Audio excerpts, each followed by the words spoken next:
I'd like to welcome Dr. Osasuna. Thank you so much for staying with us. Thank you for having Consistently me. staying with us, at least. He is always here when you invite him. And then I've got Tinu Lawal. Good morning to you. Good morning, Bukola.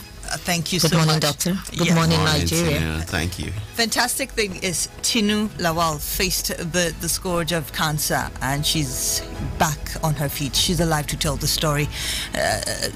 A privilege, I tell you, that a lot of people never had a chance to. And let me start with this. I remember a former classmate of mine way back in school whose mother did not survive breast cancer, and it so happens that breast cancer happens to be one of the leading causes or statistics for Nigerian women, or that they face and all that. Tinu, would you first quickly tell us your story, and then we'll look at the physiology of battling with cancer. Okay. Mine started at I've started in the year 2014 when I was diagnosed of breast cancer. I discovered by myself a lump, and it was an unusual lump that was never in any part of my body. And when I saw this, it was really, really scary.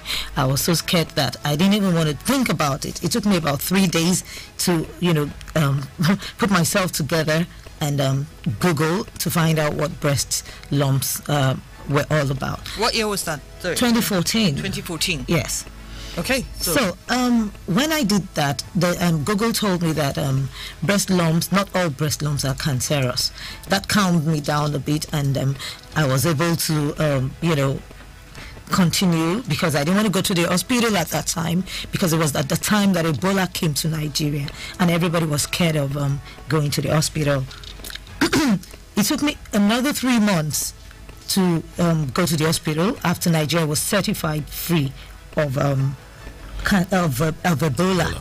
All the time, it wasn't only because of Ebola, but because I was just wishing that it would just disappear. It had never been in any part of my body, and I was just wishing that somehow it would just disappear someday, and I won't ever find it there any longer. Because I also read in Google that for some women, before their period, they have lumps in their breasts, which melts away after the period and all that. So I was just wishing it would be something like that, but it never went away.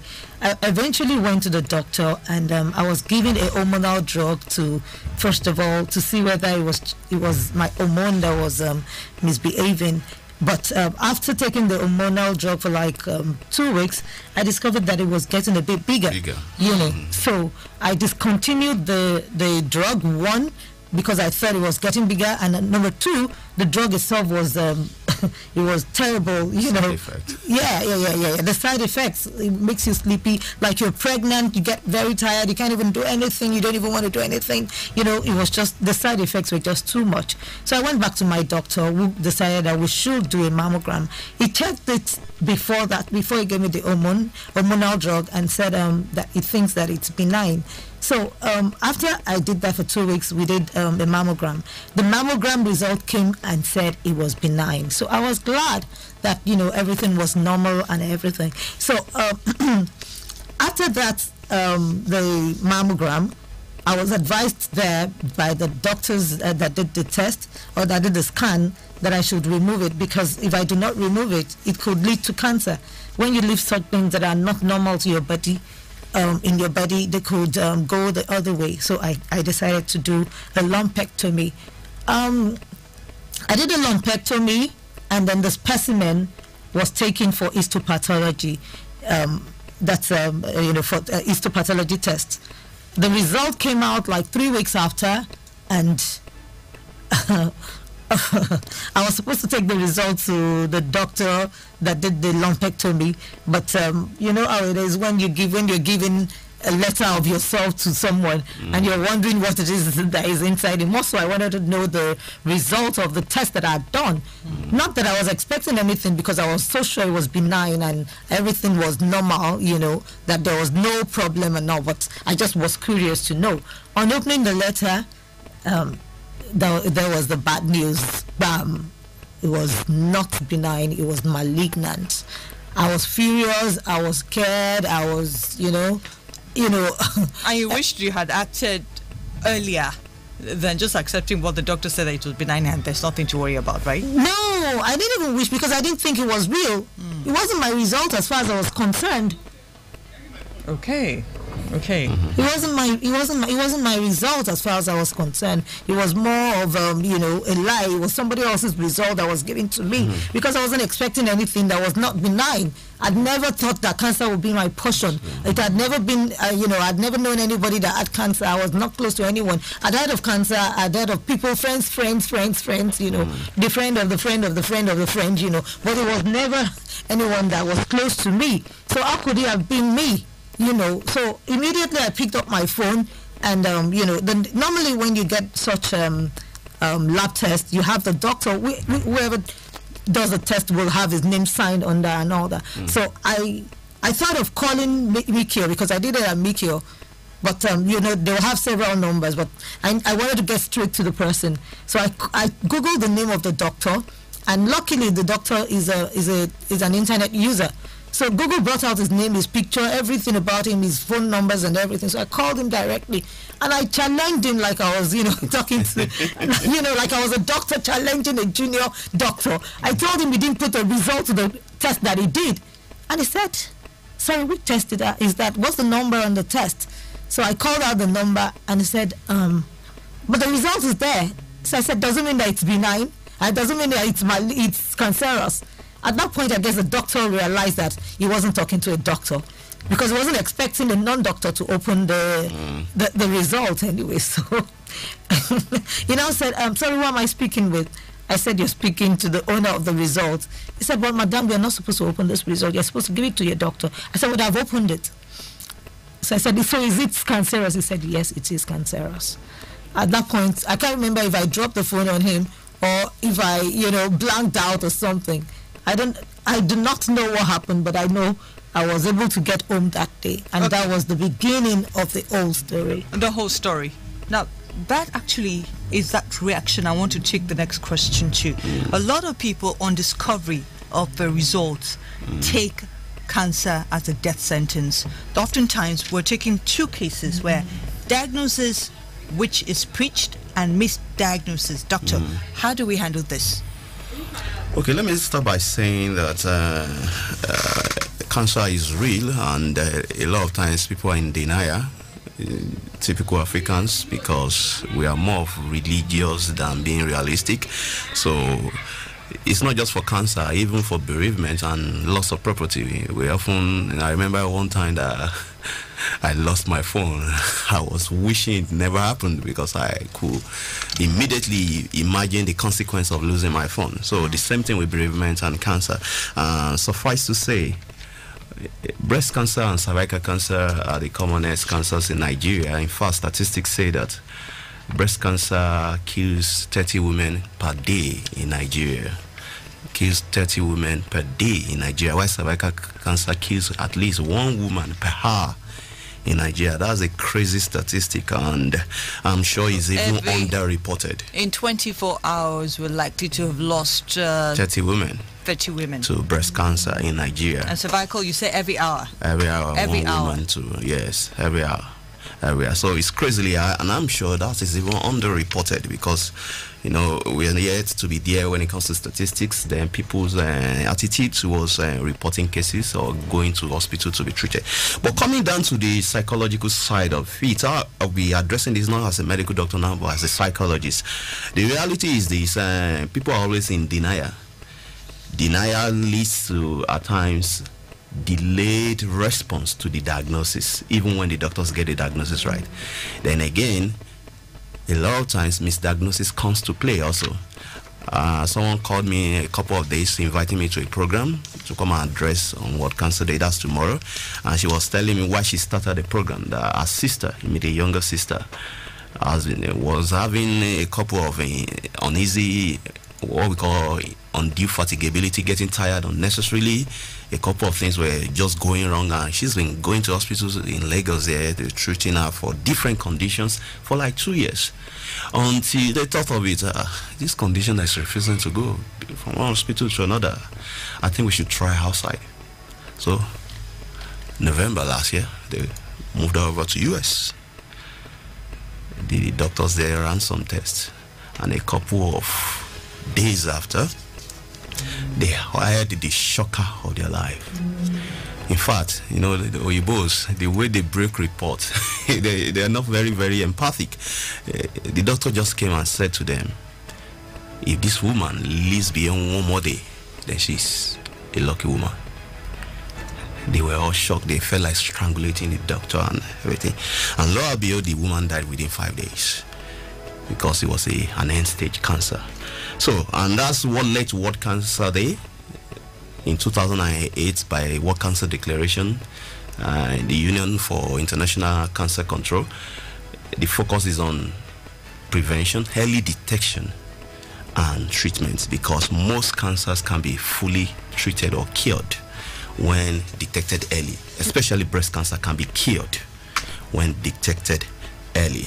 So, the psychological implications of breast cancer or cancer generally very, very, very either-headed. I talk about denial. I will also talk about the depression. I call them the 4 Ds. Firstly, denial. Secondly, the distress, like she rightly described, the distress that comes with it, and the distress can lead to several factors. Possibly with time we talk about how to handle or cope with all these things. The third D is depression and anxiety that comes along with it. The fourth one is disability that might come along with it, loss of productive hours, loss of even some relationships and the rest. The last 5D, which I don't want to go to, is death, but I don't want to go to that. That's not the focus. The focus is to prevent and detect early. So these are the 4 Ds, and a lot of times I say to people, when it comes to dealing with cancer, in fact, it's more psychological than physical, than medical. It's more psychological than physical and medical, because a lot of times when you succumb psychologically, mentally to this condition, most likely you might not seek help in time. Most likely you might not even believe in the diagnosis, remain in denial. Most likely, even when you believe in the diagnosis, you seek help, you might not commit or be compliant to the medications, because all the medications come with their side effects, ranging from the normal traditional therapy to the modern one, and even to the alternative therapies. They come with their side effects. So you might not want to seek medications or seek help, and even when you seek help, comply with the medication. So you must know first that yes, it's a crucial case, but responding to it is more crucial. Like I always like to say to people, what gets people stuck in their health or business or in life generally is actually less about what you can't control and more about what you can control. And talking about control, Tinu, really, we look at the case of cancer survivors and sufferers. A major problem is the financial challenge to sustain, therapy. It's expensive. We don't even have, there's been a promise of mobile, cancer vans, diagnosis centers, so that at least we can reach how many people, how many cancer centers do we have in Nigeria? Okay, Tinu? Yeah. Firstly, I'm going to start from where Doctor talked about depression. After the story that I told you, of course, I went into depression. I was in depression for 6 good months. Within the 6 good months, everything had to stop for me. Did you tell anybody? Could you tell anybody after? I told only my family when I was diagnosed. I told them from the onset, And aside my family, I don't think I told any. When I say my family, I'm talking about my immediate family. Yes, not even cousins. I didn't tell any other person, because one, like we said, denial. I was denying the fact that it was mine, and it wasn't real. I was hoping that someday some doctor will come up and say, "Oh, madam, we're sorry, it was a mistake. We actually found out that it wasn't yours." So I went into depression, and I couldn't do anything again. My work stopped. Everything stopped. Everything practically stopped. Cancer is a spirit, a wicked spirit. It makes, aside the psychological effect, it makes every other thing. It's out there to kill you. It's out there to destroy you. It's out there to do everything negative to you. So after like 6 months, from nowhere, or let me say, by the grace of God, I was able to pull out myself from the depression, and I made up my mind that I was going to leave. All between the time I was depressed, I was trying to travel abroad. I wasn't going to stay in Nigeria, because what the surgeon told me he wanted to do as treatment, I was not going to take it from anywhere, because from nowhere, cancer just came up. I wasn't ill, I wasn't sick, I didn't even have a headache, I didn't even have any pain, and just all of a sudden you're telling me there's cancer, and you expect me to accept it like that, So I pulled out myself, and that was where how do I say, my spirits were up. I was really positive. I was able to pull through, and even at that time, I was telling myself that the doctors were wrong. At that time, because I made sure that I stayed around happiness. I made sure that I was far away from anything that will hurt me, or that will make me think about it. Whenever I'm going through the papers and I see cancer, I flip through quickly. When I'm on the internet and I see cancer, I close it up. I just don't want to see anything cancer.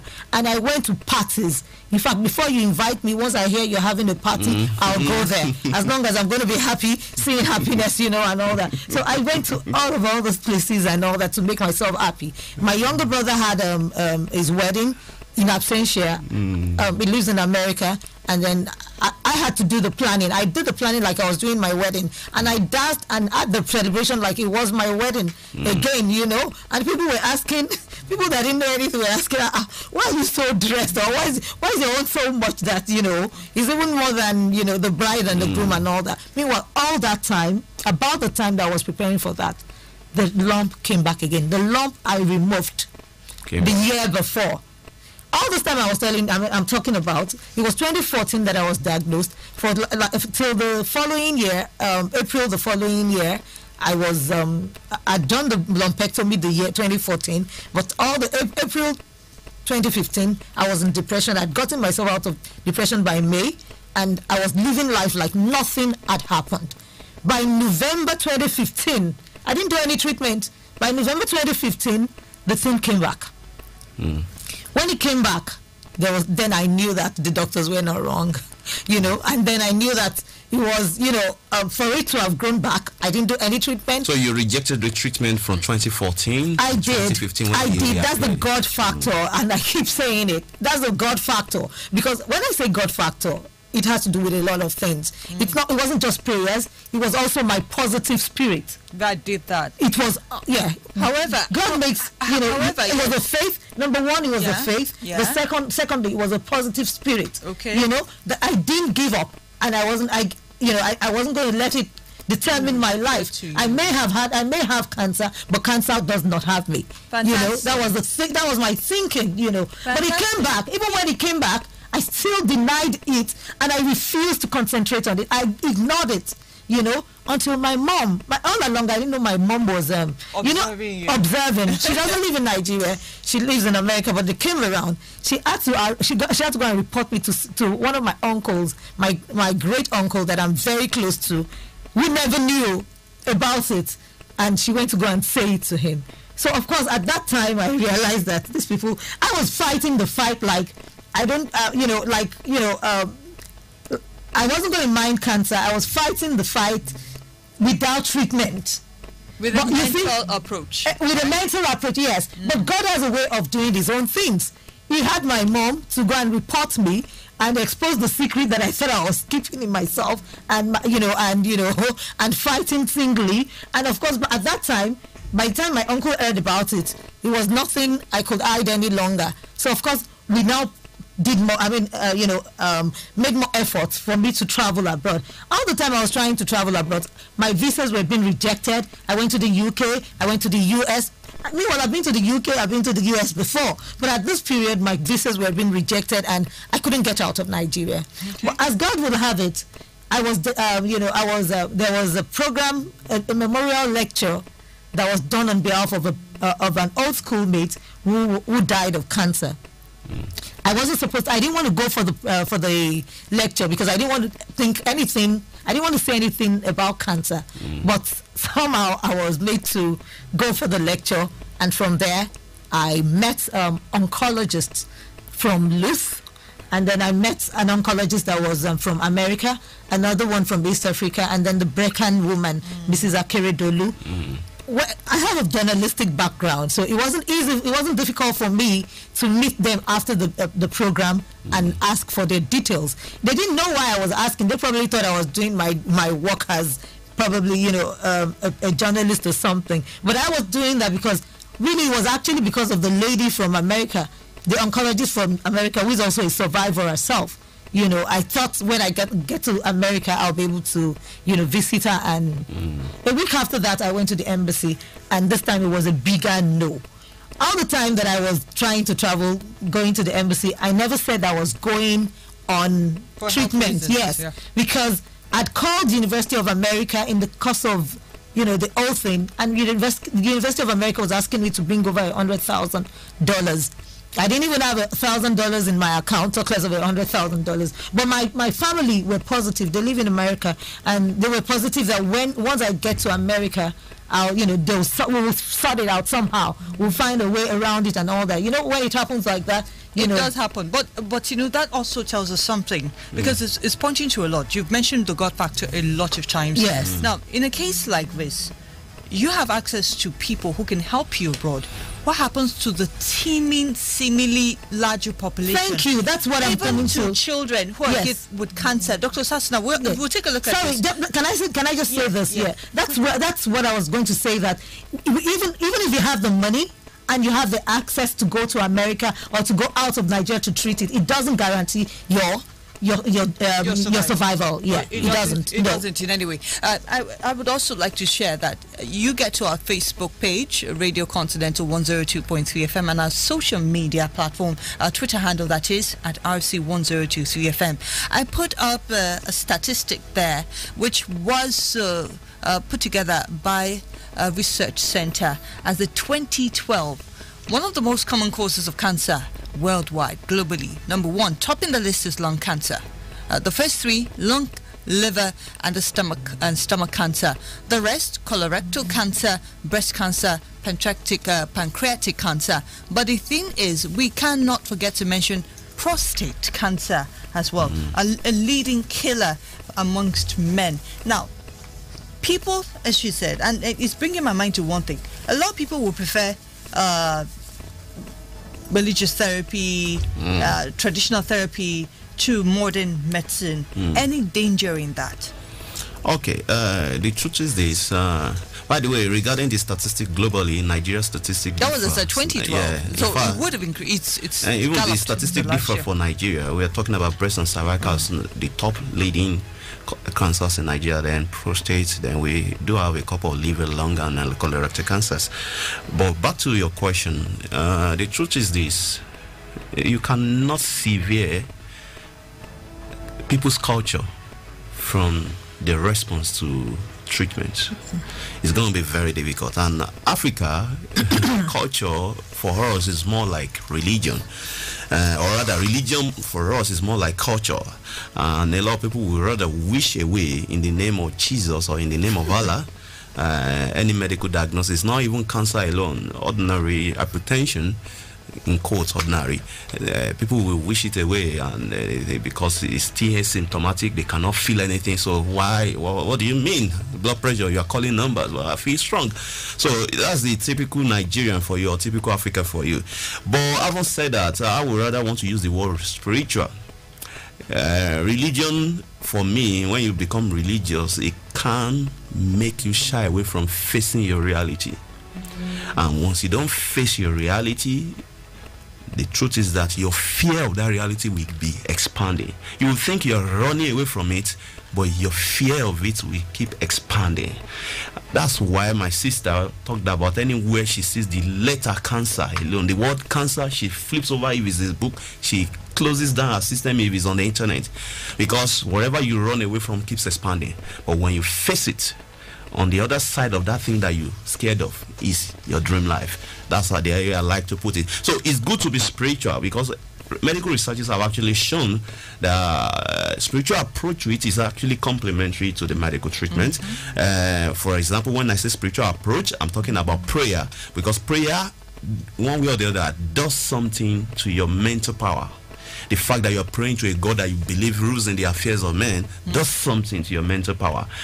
The truth is this: even though medical research has not fully delved into the aspect of mind approach to a lot of body ailments, but more researchers are emerging that there's a lot of connection between your mind and body. A couple of examples.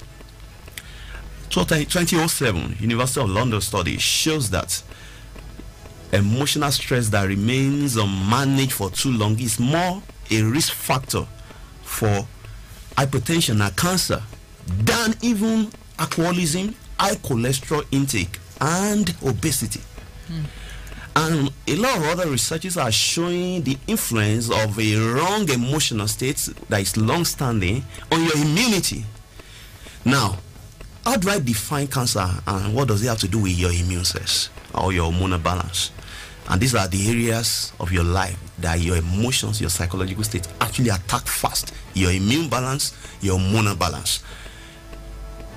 Cancer, essentially, if I were to throw it out in a literal term for people to understand, I would say there are cells that are growing faster than their normal rate, or their God-assigned normal rate, or cells that have found themselves out of their normal location, growing somewhere else. For example, you can find liver cells growing in the spine. So these are the two categories in a layman's term of defining how cancer emerges. There are a lot of factors that are associated with it, genetics and lifestyle factors, but essentially that's what happens. But why is it a death sentence in Nigeria? Rarely do you see survivors, depending on the Nigerian medical sector alone, but survive. And the truth is this: let's face the reality. We have a very, very terrible statistic when it comes to survivor in Nigeria. Exactly. In fact, based on the statistic, we, according to Professor Ajekigbe, 1 in 5 survive cancer in Nigeria. So a lot of factors attribute to it. Yeah, well, what are the factors? Quickly. A lot of factors are attribute to it. Late diagnosis is very crucially important to this. Is that? Now, it's not totally the doctor's fault, but our doctors, we all need to step up, because we are too used to common tropical conditions like malaria, typhoid, all those things. There was a man that came to me that when, after I'd gone through certain tests, he has been managed for malaria, managed for typhoid, managed for different things, because he was getting tired too easily. Until he came to me and I did a couple, I requested for certain tests that will not be ordinarily done, cortisol tests and ACTH stimulation tests. And I concluded it's chronic fatigue syndrome.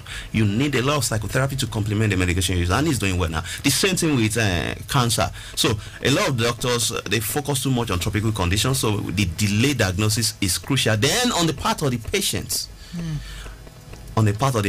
religion is not helping matters. A lot of people will prefer to wish it away.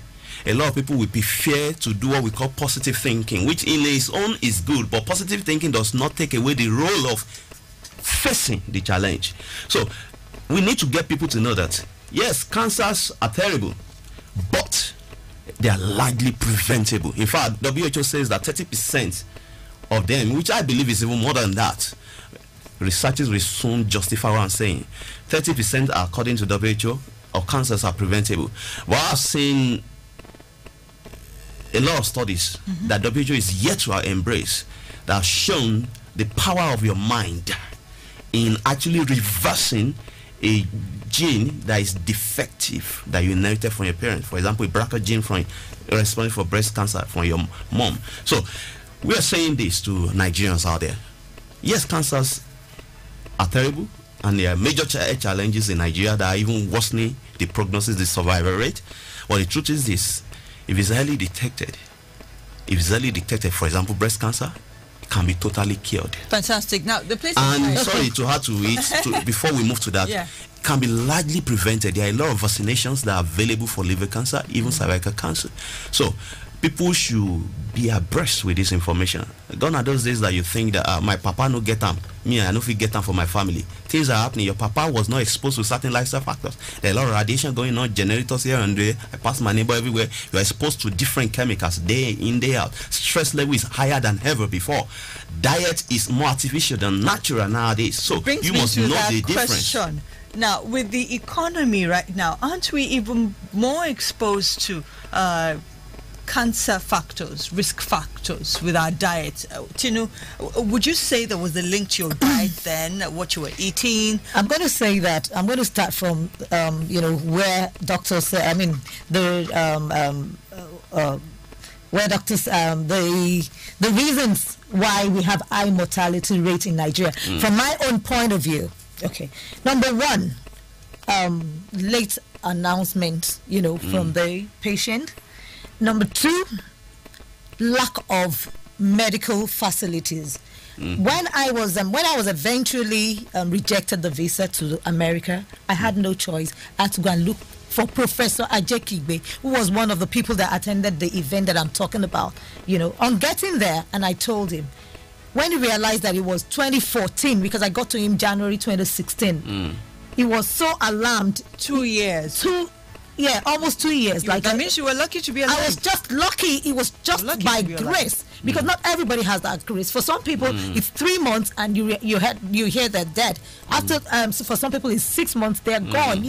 So he was so alarmed that he immediately called a female oncologist to attend to me. She checked and she found the lump, and then they gave me a list of tests to go and do at Mikio. It was like doing a full MRI, because they needed to be sure that it hadn't gone, it hadn't spread. Metastasized. Exactly, it hasn't metastasized. They needed to be sure of that. But again, another luck that I had was, by the time I did all of the tests, everything was normal. That the doctors that did the test were asking me, why are you here? Why are you here? Why are you here? That could have been, like you said, prayer, faith, and it could also have been the fact that I kept a positive spirit to it. Yes. Okay, so quickly. That's one. Then another. I was telling you that the medical. So when I was being treated, I realized that we lack medical facilities in this country. Some years back, we had 8 radiotherapy machines all over Nigeria. As I speak with you today, we have only one radiotherapy machine. Radiotherapy machine functioning. It's just the only one in Luth, which means that everywhere in Nigeria, the machine is supposed to serve at least 170 million Nigerians.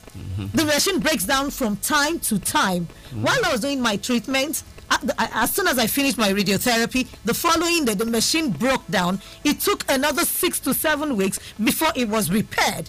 And you can imagine people were in the middle of their treatment. Some people, were almost done with their treatment. Some people had not even started. And for you to even get on this machine, you have to have taken a number which may not get to you until like months after. Tell me how people will not die. So, a quick look at breast cancer for men and prostate cancer. Yeah, let me respond to the question. The truth is there's a strong link between a lot of dietary factors and cancer. So definitely diet, and we need to be careful, especially when it comes to animal proteins. A lot of them have been implicated, and that's why we say reduce your soya content, your soya intake. We take too much of red meat, and red meat mixed with different kinds of chemicals. Oh, my lovely soya. Smoking. Are you telling me soya is one of the culprits? Yes, not that it is a cause, it's a risk factor. Okay. Not only for cancer, but for a lot of conditions. Yeah, but let's not go deep into that. Let's come back to the issue of Tegbo. That's ABBA. If it's not harmful to you, you must first safeguard your own safety. You must first find out if it's harmful to you or not, because a lot of times they are not well, and there's no adequate clinical trial to know the adequate concentration of the chemicals inside them. Then even though some of the chemicals are relevant for the treatment, but you must find out from your doctor if it's even compatible with the medication you are taking, and it must not be that you are stopping your medical treatment because of alternative treatment. All right, and alternative treatment is not even about herbal alone. There are a lot of alternative treatment like Easter care, Easter medicine care, and the rest. Hello. Okay, hello, good morning. Good morning, good morning, AD from Songo. This is Bukola Jiboye, AD from Songo. Sorry, Bukola Jiboye, how are you? Thank you so much, AD. Quickly. My guest, good morning there. Good morning, sir. Yeah, what I want to ask, the question I want to ask, is there anything like cancer of the eyes? Okay, yeah. That's what I want to know. Like simple, like this glaucoma and the all cataract and all this things. That does it cause cancer? Cataract is not a cancer and the rest, but there is cancer of the eye. What do we do if such a one has such situations? Let me know. Thank you very much, AD from Songo. So you were talking about the connection with dietetics and cancer. Yes. That will not permit for me to break it down, but people must wake up to the reality that your life is in your hands, and you cannot just be living your life anyhow, hoping that God will protect you. We must be in charge of our lifestyle. It's your responsibility. Then coming down to breast cancer and prostate cancer. Breast cancer is common among women, but yes, men can have breast cancer, even though it's rare.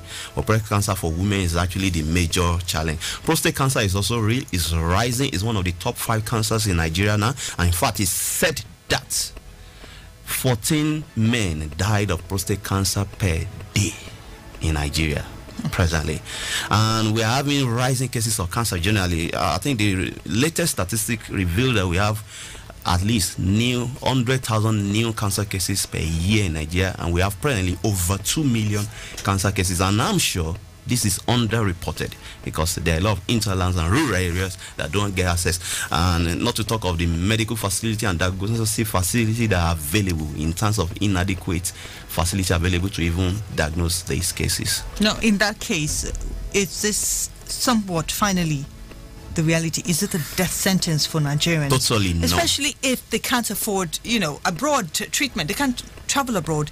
The reality is just one mammogram, radiotherapy machine. Now let me point out something. See, radiotherapy is not the only treatment. Now, the stages of cancer will determine the treatment. There is an early stage that you don't need a radiotherapy, just basic chemotherapy, and with intensive lifestyle change and followed by a doctor, you are good to go. But at certain stage, you need radiotherapy. You might even need a couple of other treatments that are more than like blood exchange, like immunotherapy, like stem cell transplant in the Western world. So it's not a death sentence. We have a call. Prevention here is the key. Okay. The early detection is very crucial also. Okay, let's run through lifestyle. Okay. You've mentioned lifestyle a lot. Some of it as one of the risk factors for cancer. Okay. Okay, can we run that through again? Okay. Like I always like to put it, I say lifestyle can be divided into 8 categories. I call them the lifestyle windows to the human mind and body. With fitness, that's the first. You got to be physically active. Even in cancer patients, exercise has been shown to help and slow down the rate of this cancer cells growth. So exercise is very key. Exercise helps to mop up a lot of cells that are going abnormal in your system. In today's world, it's difficult because not to have some cells going abnormal because of stress level and a wrong diet. But when you're exercising and you're physically active, it does a lot to cushion that, to mop up all these abnormal cells. Like I say to people, an average Nigerian, average person in a gathering, if you sample the blood of a lot of people, you most likely going to find more than half of them with traces of cancer cells in them. But God so good as giving us certain chemicals in our system. I call them body soldiers, like natural killer cells, tumor necrotic factors. They look around, they walk around in your system looking out for these traces of cancer cells and mopping them up. They destroy them. It's when these body soldiers are not effective, your immunity is suppressed as a result of long-standing stress or wrong diet or wrong lifestyle, or you are not allowing them to be effective in the sense that you are not giving them the right ingredients to your diet. When they are not active, these traces of cancer cells have free way of expression. Like if they withdraw soldiers and police from Lagos, just 24 hours, you're going to know what's going to happen. So, armed robbers, we have a free will of expression. So, weight fitness is very key. Emotions is the second thing, lifestyle window to your body. This is very crucial. There's a strong link between emotion and your body. In fact, there's a study going on between emotions and breast cancer presently. It's yet to be concluded. So, you need to know that the emotion you run on for long can make or break you. A lot of times emotions are unreasonable. Just changing your perception regardless of the challenge you face. That's why I like to say to people, it's less about what you can't control, that situation. It's more about what you can control, your response to that situation. Just take charge of your response. Then the third lifestyle window is your leisure. You can never overemphasize the importance of adequate sleep and rest. You can't be chasing money to the detriment of your sleep and your rest. And I'm talking about sleep, rest. I'm talking about recreation, creating time to have fun with family, with friends, and also doing your leisure, creating time to do medical checkup routinely. If you catch a lot of these things early, they are largely preventable. And even when you have developed them, if they are still in early stage, they can be cured and fully treated. So Fourth lifestyle window, you're learning. There are a lot of habits that are killing us. Learning is not just about going to school. Learning is about unlearning certain habits that are not helping us, learning new habits that can help us, and relearning consistently. So some people, they are just always prone to alcohol and smoking once they are lonely, once they are depressed. These are habits. The same way you pick them up, you can drop them if you seek expert help for a lot of these habits. Fifth lifestyle window is your nutrition. That one cannot be overemphasized. I think it's even the chief of all this lifestyle. And we're talking about early morning water intake. You are talking about balancing your acidic diet versus alkaline diet. You introduce more green leaf vegetables to your food. In a day, if you don't get to take in one green leaf vegetable or fruit, but more green leaf vegetable, you're doing your body a lot of injustice. In fact, research has shown that if you can moderate your carbohydrate intake and do more of green leaf vegetables, or even be on strict plant-based diet for a while, if you have been diagnosed of early stage, it does a lot to your recovery. So nutrition is very key. A lot of cholesterol intake also have been implicated in cancer. We need to watch the oil we take. We need to watch the red meats we take. We need to watch our chemical intake. Take more of water. Stop replacing water with chemicals. Then we need to watch a couple of medications we take. Or a couple of hormonal medications have also been implicated. So under nutrition, your sixth lifestyle window is your environment. This is very key. We have a lot of generators around. Anything that is denying you exposure to nature and good air. Okay. Quickly, let's have this call. Hello, good morning. Good morning. Yes, your name and where you're calling from, quickly. David from Bata. Thank you so much. Go ahead. Lost that. All right, let me quickly wrap up on environment. No, we have to wrap up right now. Okay. You've taken, Tinu, your parting shot for listeners out there. Yeah. Someone said this cancer talk is scary and running away, but the reality is it's here with us. Okay, so parting shot there. I'm just going to tell everyone that you should not be scared of cancer. Thank you. I realized that from the time I made up my mind to face it headstrong and defeat it and kill it, I have been a different person, and I've been a winner from the moment I made up my mind. Even while I faced it while I was going through my radiotherapy and my chemotherapy. I went through chemotherapy like a walk through. A lot of people were surprised. A lot of people didn't even believe I was going through chemotherapy. I'm sure it contributed to your recovery. Greatly, largely. So I believe 85% of everything that doctor said today is so right. But I'm just going to ask a question. There's a person, after I finished my my treatment, I got I started a foundation, and we had people. I sponsored some cancer patients, in there, whatever. One of the patients that we sponsored, we lost her like a week after, and then I had to meet our family and give the sponsorship award to them, since she couldn't stay alive to have it. I asked them some questions. I asked them what went wrong and all that. Along the line, I discovered that she was a fruit seller, which means that she takes a lot of fruits and vegetables. So what happens? No, I mean, because I can't believe that someone who sells something does not, eat from it. Eat from it. So, I know that God has a lot of role to play in this thing. Yeah. They say, don't do this, don't do that, don't do that, that it can cause cancer. But at the end of the day, you find out I know people who smoke. I have friends who smoke heavily, and they don't have cancer. Those were the questions I was asking God when I was diagnosed. That God, why me? I don't smoke, I don't drink, I don't do all those things. So but why should it be me? And that brings to mind something, Buki. See, I say to people, don't compare yourself with other people. You don't know the kind of gene that person inherited. Exactly. Someone that smokes heavily might not inherit a defective gene for lung cancer. None of my families. My mother doesn't have breast cancer. I'm saying my grandmother doesn't. My great grandmother doesn't. None of my families. Then also there's what we call idiopathic cause. Okay. Still yet to be unknown. Okay, so it's still yet to be known. A lot of the causes still yet to be known, and research with time. There are causes that now we know. 10 years, 20 years ago, we didn't know. Fantastic. So it's evolving, and knowledge will keep growing. And in terms of knowledge, keep growing in many ways. But the basic knowledge we have, let's embrace it. Exactly. No. Now, my attitude towards it is that stand up to it. Yes. Be ready to kill it and be ready to face it. And tell it that it won't stay. Yes, and that is the only way you can defeat cancer. Fantastic. You are very, very right. And that's once you're positive and your nerves are they're standing and they're ready to fight, it shuts down your immunity. Fantastic. And that's why the United Nations is saying we can. I can. So community. And I'm also saying let's kill it. Let's kill it. And that's why as a community we have to stand up to it. There's nothing to be afraid of. But then once you know it, we have that are helping to bring awareness every day. Your little corner. Children are suffering from cancer as well. So it's a good thing for you to know that you can be part of the community watch. We can, I can.